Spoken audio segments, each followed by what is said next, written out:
मुरारी बहुत मेहनत करता था पैसे कमाने के लिए। दरअसल मुरारी एक प्लम्बर था। वो नल ठीक करने का काम करता था, लेकिन समय के साथ साथ उसका खर्च भी बढ़ने लगे। इसलिए उसने ये सोचा कि वो दिन में प्लम्बिंग का काम करेगा और रात में कहीं पार्ट टाइम जॉब करेगा। एक काम है, करेगा? हाँ करूँगा। क्या काम है? सिक्योरिटी गार्ड का काम है।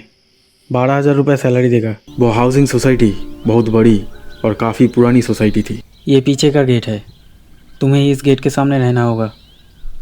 तुम्हारा ड्यूटी आवर्स है रात 8 बजे से सुबह 8 बजे तक। उन दोनों बिल्डिंग में से एक बिल्डिंग में कोई नहीं रहता था और दूसरी बिल्डिंग में सिर्फ एक ही फैमिली रहता था। इस फैमिली में पैसों की कोई कमी नहीं थी। नीलम सरकारी नौकरी करती थी। नीलम की सास कुछ दिनों के लिए अपनी बेटी के घर गई हुई थी। मुरारी काम पर लग गया था। वो हर रात 8 बजे के अंदर काम पर आ जाता था। एक रात नीलम सो रही थी। पानी पीने के बाद जब वो बिस्तर पर सोने आ रही थी, उसने देखा कि एक सिक्योरिटी गार्ड वो खिड़की की तरफ देख रहा है। नीलम दरवाजे की ओर बढ़ती है ये जानने के लिए कि दरवाजे पर कौन है। नीलम मर चुकी थी। आखिर मुरारी ने ऐसा क्यों किया? उस रात के बाद मुरारी फिर काम पर नहीं आया।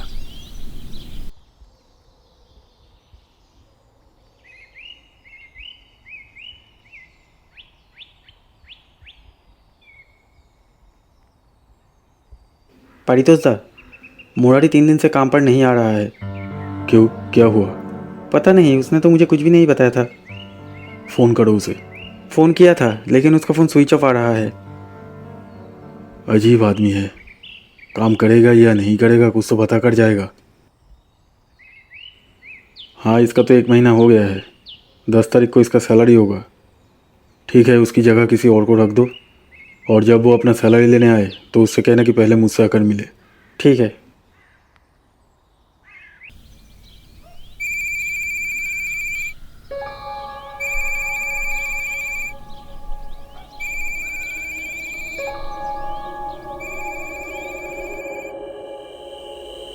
चार दिन से विनय घर पर फ़ोन किए जा रहा था नीलम और अपनी माँ से बात करने के लिए, लेकिन उसका फ़ोन उठाने के लिए घर पर अब कोई नहीं था।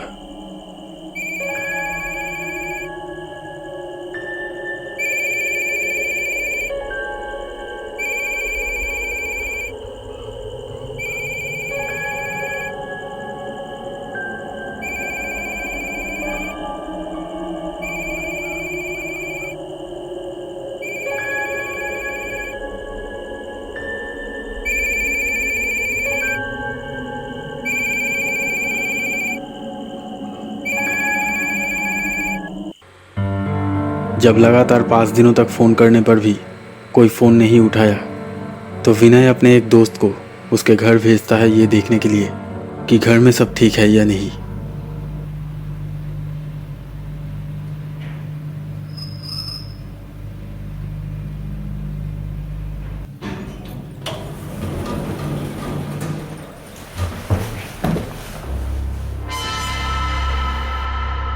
विनय का दोस्त लिफ्ट से बाहर आने के बाद जब सामने देखा तो उसके होश उड़ गए। उसने देखा कि विनय की पत्नी का लाश दरवाजे के सामने पड़ा था।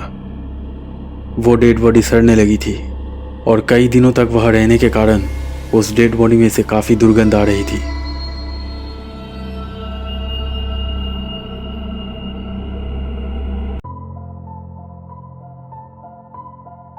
विनय का दोस्त विनय को फ़ोन करता है और जल्द से जल्द इंडिया आने के लिए कहता है। पहले तो विनय का दोस्त विनय को कुछ भी बताना नहीं चाह रहा था, लेकिन विनय जोर करने पर विनय के दोस्त को विनय को इस भयानक और दुखद दुर्घटना के बारे में बताना पड़ा।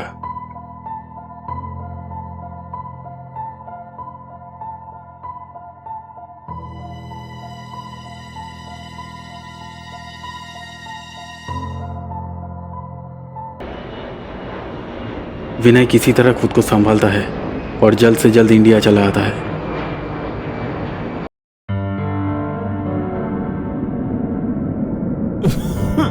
मुर्दा घर में अपनी पत्नी की लाश देखकर विनय पूरी तरह से टूट गया। ऊपर से विनय की मां भी गायब थी। पोस्टमार्टम रिपोर्ट से पता चला कि नीलम की मौत 7-8 दिन पहले ही हो चुकी थी। पुलिस विनय से पूछताछ करने के बाद सोसाइटी के सिक्योरिटी रूम में जाती है और सोसाइटी के पिछले गेट पर लगी सीसीटीवी कैमरे की फुटेज देखना चाहती है, क्योंकि उस कैमरे से यह साफ दिखाई देता था कि नीलम की बिल्डिंग में कौन आता जाता था। इसलिए पुलिस ऑफिसर सिक्योरिटी से 1 हफ्ते पहले की फुटेज चलाने को कहता है।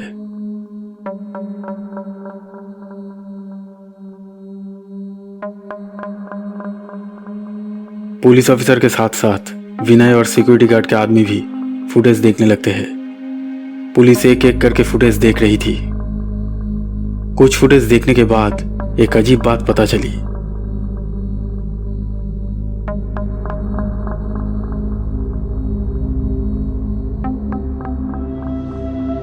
सीसीटीवी फुटेज में दिखाई देता है कि सोसाइटी के पिछले गेट के पास मुरारी नाम का जो सिक्योरिटी गार्ड रात की ड्यूटी करता था, वो कभी कभी रात के 1:30 से 2:30 बजे के बीच एक बेंच के पास जाकर खड़ा हो जाता था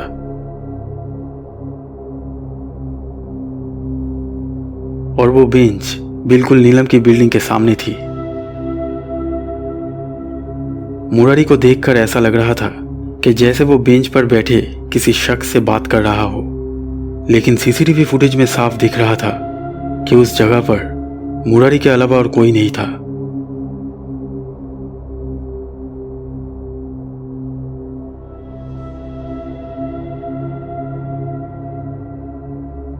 मुरारी ऐसा रोज रोज नहीं करता था।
पुलिस ऑफिसर अब उस दिन का फुटेज चलाता है जिस दिन विनय और नीलम ने आखिरी बार फोन पर बात की थी। उस रात मुरारी ने जो किया वो बहुत ही अजीब था। उस रात शायद वो राउंड लगाने के लिए जा रहा था, क्योंकि बीच बीच में सोसाइटी के कुछ जगहों पर उसे चक्कर लगाने के लिए कहा गया था। तभी मुरारी फिर से उस बेंच के पास जाकर रुक जाता है और कुछ देखने लगता है, और फिर वो अपना हाथ बेंच की तरफ बढ़ाने लगता है। तभी उसे कुछ हो जाता है।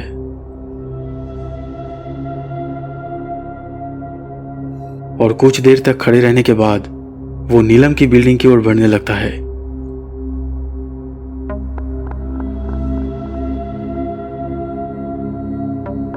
विनय चुपचाप ये सब देख रहा था। उसे कुछ भी समझ नहीं आ रहा था।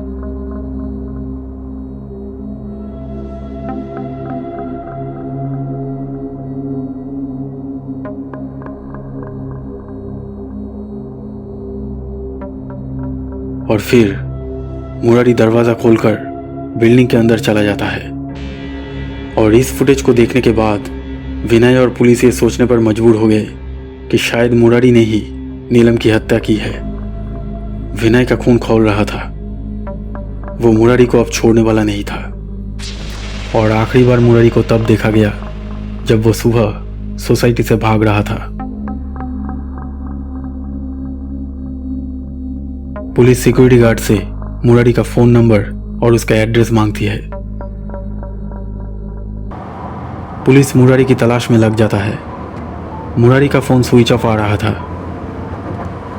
जब पुलिस मुरारी के घर वालों के पास गई तो मुरारी की मां ने पुलिस को बताया कि मुरारी कुछ दिन पहले अपनी पत्नी और बच्चों के साथ कहीं और रहने चला गया है और वो किसी से कुछ भी कहकर नहीं गया है कि वो कहाँ जा रहा है। पुलिस अब मुरारी के मोबाइल लोकेशन को ट्रैक करने की कोशिश कर रही थी। विनय पूरी तरह टूट चुका था। वो अब बिल्कुल अकेला हो गया था। एक तो उसकी पत्नी नीलम उसे हमेशा के लिए छोड़कर जा चुकी थी और ऊपर से उसकी माँ भी गायब थी। विनय सोच रहा था कि उसके साथ ये सब क्या हो गया। विनय अपने लैपटॉप में फिर से उस सीसीटीवी फुटेज को देखने लगता है। उसके मन में कई सारे सवाल आ रहे थे। वो सोच रहा था कि क्या मुरारी मानसिक रूप से बीमार था या फिर वो किसी तरह का नशा करता था। विनय को कुछ भी समझ में नहीं आ रहा था कि आखिर उस सिक्योरिटी गार्ड ने ऐसा क्यों किया।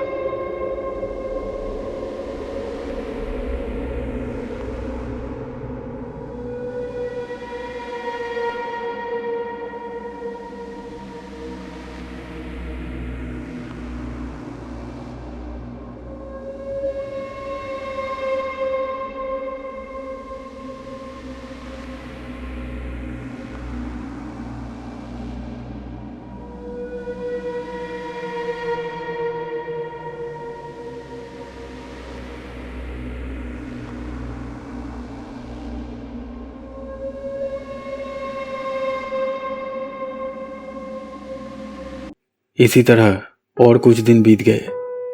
पुलिस को अब तक ना तो मुरारी मिला था और ना ही विनय की मां के बारे में कुछ पता चल सका। एक दिन विनय घर पर चुपचाप बैठा नीलम और अपनी मां के बारे में सोच रहा था। तभी नीलम के फोन पर एक कॉल आती है।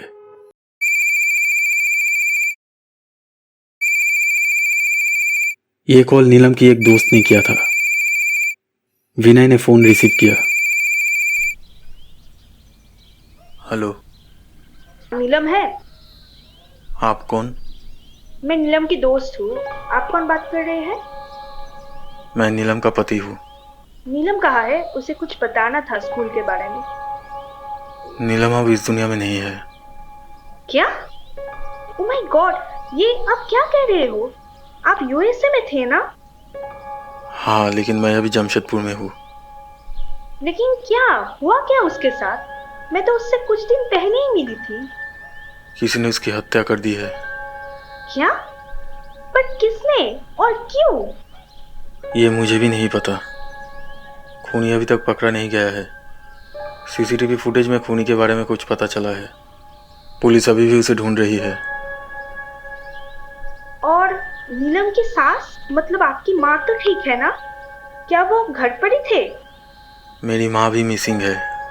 किसी को कुछ नहीं पता कि वो कहाँ गई। मिसिंग है? लेकिन आपकी माँ तो आपके बहन के घर गई थी ना? मेरी बहन के घर? मतलब? हाँ, नीलम ने तो मुझे यही बताया था कि मेरी सास कुछ दिनों के लिए अपनी बेटी के घर गई है। नीलम ने आपको ये कब बताया? करीब 1 या 1.5 महीने पहले, जब मैं उसके घर गई थी उससे मिलने के लिए, तो वो घर पे अकेली थी। तो मैंने पूछा उससे कि तुम्हारी सास कहाँ पर है? तो उसने कहा कि मेरी सास कुछ दिनों के लिए अपने बेटी के घर घूमने गई है। बेटी की घर? लेकिन मेरी तो कोई बहन है ही नहीं। आखिरी बार आपकी नीलम से कब बात हुई थी? उसी दिन जब मैं उससे मिलने गई थी। ठीक है। नीलम ने अपनी दोस्त से ये झूठ क्यों कहा था कि उसकी सास अपनी बेटी की घर गई थी? विनय की मां आखिर कहाँ चली गई? ये सब कुछ हम जानेंगे पार्ट 3 में।